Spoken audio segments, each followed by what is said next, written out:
Hello everyone, this is Rocky DeRaze and I'm back with another video or audio clip on nanotechnology for water purification. And in this video we'll be talking about silver nanoparticles and how they are helpful and what are the kinds of bacteria that it can kill and how harmful are those bacteria and so on. So let's get started, and before that I would like to say that in the previous video there was a bit of a problem with my audio in between, so I'll make sure that this time there won't be any such problem over here, and I also apologize for the same in the previous video. Anyways, let's get ahead. So silver nanoparticles is the topic of discussion in this audio clip, in this podcast. So silver, basically we have major silver nanoparticles to be the silver compounds which come from the valence state of +1. So as an element, silver, which is also Ag by the chemical formula, has valence states of +1, and it is the most common state, even though it can exhibit other states like +2 and +3 as well. So these are nothing but the oxidation states. You might have learned them in your high school. And anyways, let's get forward. So Ag+1 group is very effective in removal of certain bacteria, and these compounds, Ag+1 compounds, which mean that Ag forms a compound with another element by losing one electron from its valence state, so valence shell. So these compounds are helpful. So let's start off with what issues we presently have. So there's something called coliform bacteria. In the previous video I was talking about Escherichia coli.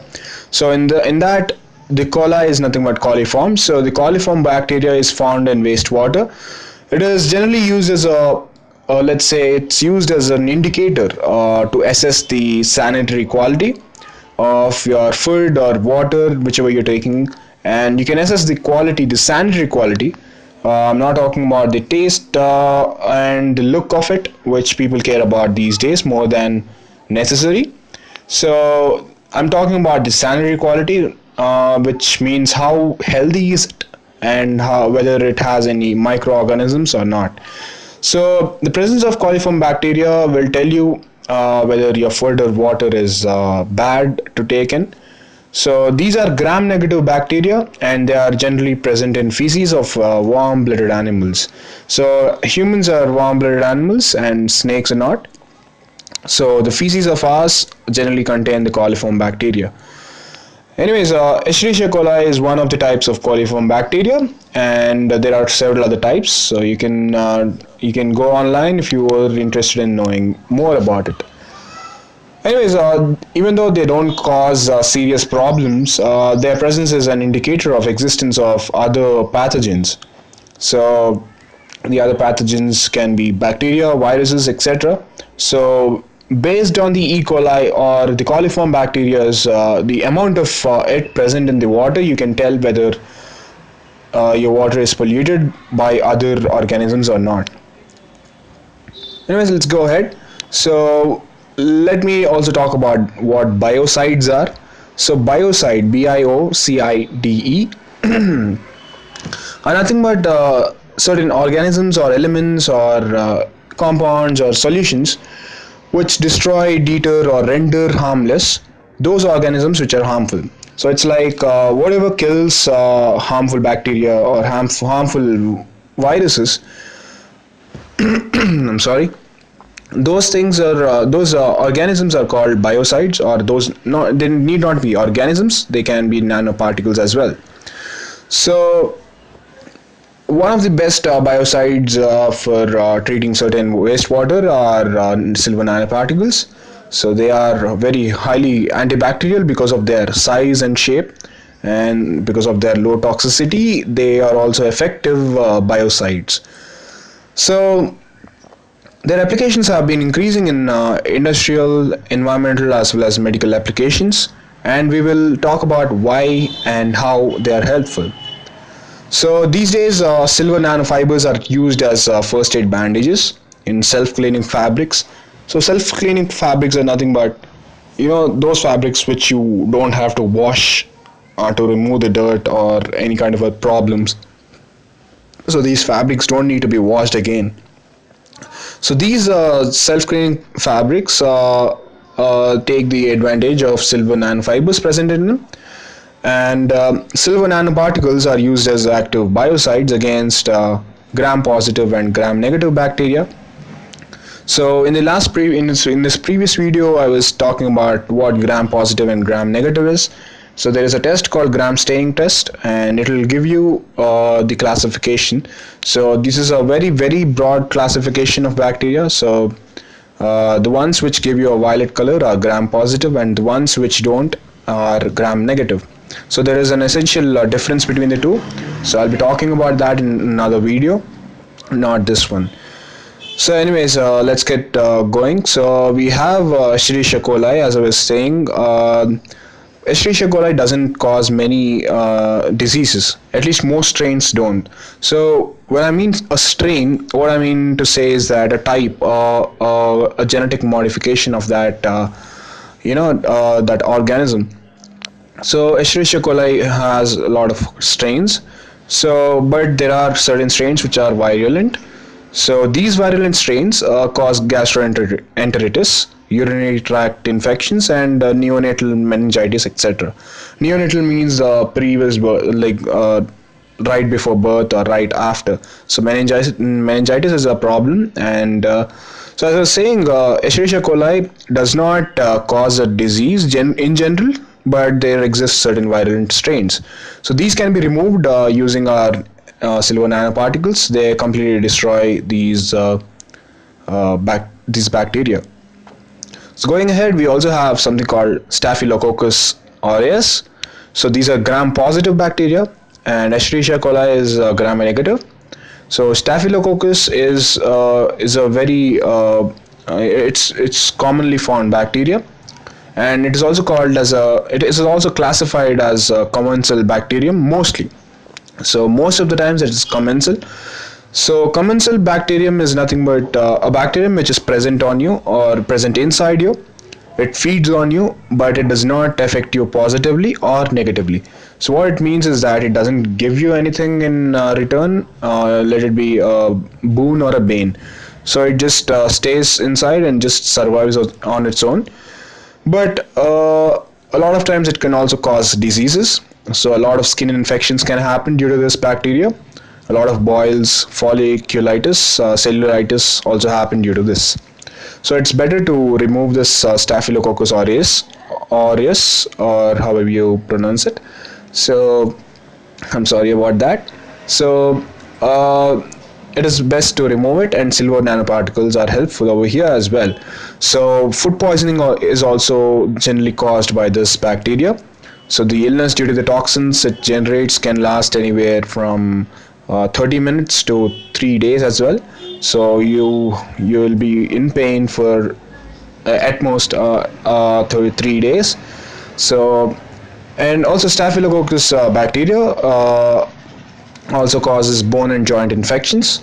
So there are 3 ways that this can happen, and these 3 are like very much heard of in news these days. So one is osteomyelitis. The second one is septic arthritis. Arthritis is a problem among a lot of people these days, and another is from another is a way of infection from a joint replacement surgery. So there are a lot of surgeries going on these days which are focused on joint replacement for people suffering with problems. So an infection can happen due to our Staphylococcus aureus. So this bacteria is very harmful, even though a lot of times it is not. It is commensal bacterium. So but it's best to remove it. So, and also it affects a lot of animals. It affects cows, it affects horses, it affects even ducks, it affects a lot of birds, chicken as well. Anyways, so this bacteria can be killed using our silver nanoparticles which are coming up these days. So that way we can purify our water as well. Another major bacteria that I would like to talk about, which can be killed via silver nanoparticles, would be Klebsiella Pneumoniae. So Klebsiella is another bacteria which is gram negative. So the infections caused by this are generally seen in those with a weakened immune system. So let us say you're facing some diabetes or some other problem because of which your immune system is weak. So in such people, Klebsiella Pneumoniae takes over, and it forms a lot, and it gives a lot of problems further ahead. So there is pneumonia in the form of bronchopneumonia and bronchitis, and it is a very commonly caused problem by this Klebsiella pneumoniae, and it is also known that the death rate is around 50%. Even with antimicrobial therapy. So even if you take therapy, antimicrobial one, you can generally see that it is a bit, what do you call it, is the death rate is quite high. 50% is not a joke.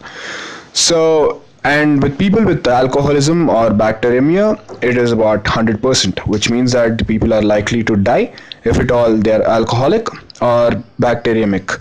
So what bacteria means is that if there is bacteria now in your blood already, so that can pose a problem for you.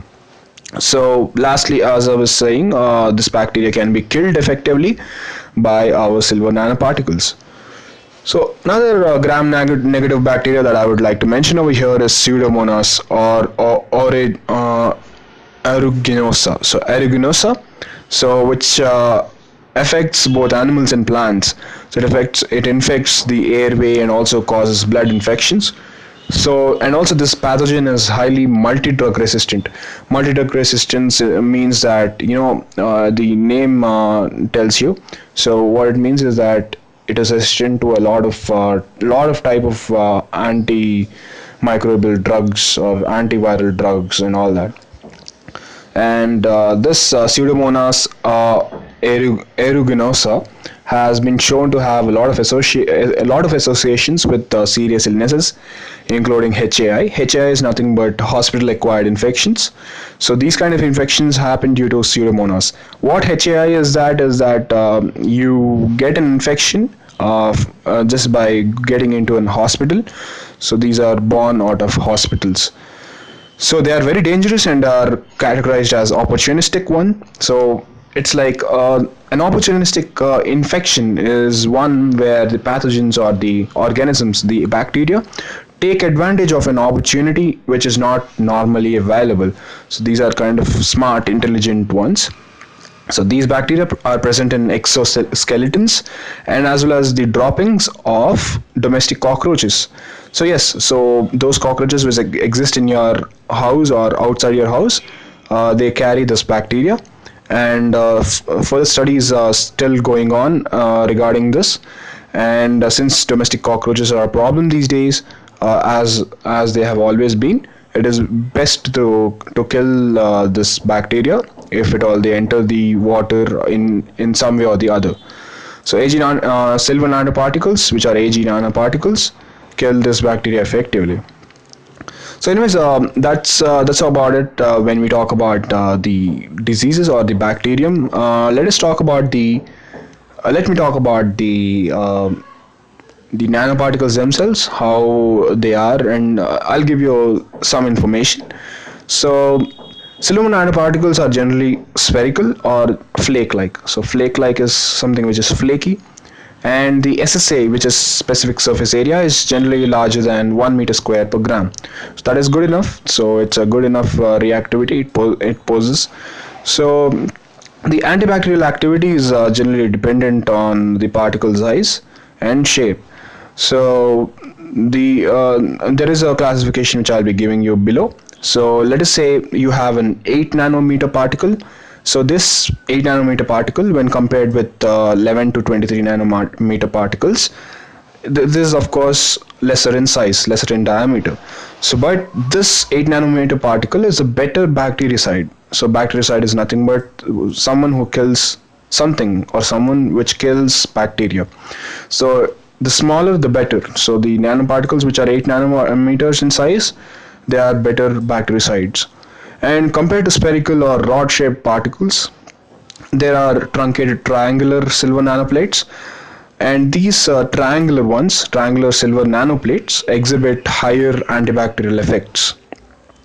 So this way, the particle shape and size affects the antibacterial activity. And further coming ahead, we have a general problem regarding Ag nanoparticles. With silver, the problem is that there is a loss of silver ions over time. So silver ions get dissipated, and there is a problem with that, and due to which there is no long-term efficacy against membrane biofouling. So over here, let me talk about membrane biofouling. What it means is that, let us say you contain the solution or the particles in a certain chamber. The membrane gets deteriorated one by one because of the deposition of the particles on the membrane or in the membrane spores, and because of which the membrane's performance is degraded. So because of which you need to keep on changing your membranes again and again, which incurs cost problem, and also the performance is reduced. So when you have silver ions, there is a problem with membrane biofouling. So people are still working on that, but membrane biofouling can be a bit controlled by reducing the loss of silver ions by doping. So let us say you dope the nanoparticles, the silver nanoparticles, with other metallic nanoparticles. What this happens is that it will significantly reduce the membrane biofouling, and it controls it, and it reduces the loss of silver ions, so silver ions are not lost easily. So this can be a very good innovation. So doping it with something else. So this is being done these days, and so as I was saying, this doping, it also removes the inorganic or organic compounds from wastewater. So it's a two-in-one benefit. It simultaneously does you two jobs. So that is how you can use Ag particles with the doping, and you can go ahead and construct a water purifier. So also silver nanoparticles have been incorporated successfully in different polymers. So you can see that they have been used as effective antibacterial, antifungal, antiviral, and anti-inflammatory agents as well, by incorporating them into different polymers. So for example, we have cellulose acetate fibers. So cellulose acetate fibers, when you incorporate these silver nanoparticles, they have been found to be effective against both gram-negative and gram-positive bacteria. So as I was saying, gram-positive and gram-negative are two types. So these cellulose acetate fibers have been effective once you give silver nanoparticles and incorporate them into them. So similarly, there is something called polyurethane nanofiber mat. So these mats, they also show good microbial properties and also good antibacterial properties against Escherichia coli when you incorporate silver nanoparticles into them. So this is another application. And lastly, there is something called polysulfone membranes, which are used as water filtration membranes against E. coli, Pseudomonas, etc. And when you incorporate silver nanoparticles into them, the performance definitely increases, and they are helpful. So this is the third application of Ag nanoparticles in the certain membranes, or certain what do you call, the polymer membranes, and when you incorporate them in this way, it is very useful to us. And in this way, silver nanoparticles reduce and almost kill the harmful bacterium. So I would like to say that there are in the further coming audio clips, we'll be talking about more and more nanoparticles, what kind of nanoparticles exist, and how they remove or how they reduce the harmful effects, and how they can be helpful in our water purification, which is the need of the hour today. Anyways, guys, if you have heard it till now, thanks a lot for being with me here. And if you like this audio clip, please go ahead and subscribe to my channel, and also share it with your friends. And regardless of where you find it, you can share it anywhere. And also tell your friends that this is helpful in the future of water purification, and spread this knowledge and love. And I'll see you guys in the next video or audio. Until then, bye bye.